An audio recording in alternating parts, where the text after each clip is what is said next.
এখন নিজেকেই নিজের সব হতে হয়, ভালো থাকারও কষ্ট থাকারও।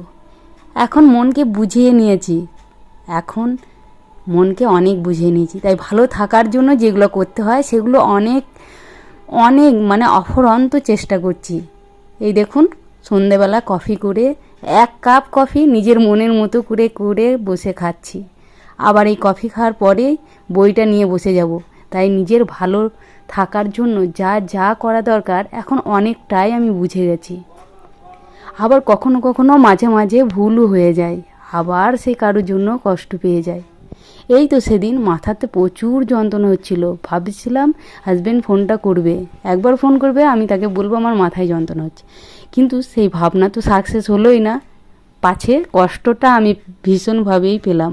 সেখান থেকে মনে হয় সত্যি কারো প্রতি কোনো আশা না করাটাই ঠিক। তাই বড় বড় ব্যক্তিরা বলে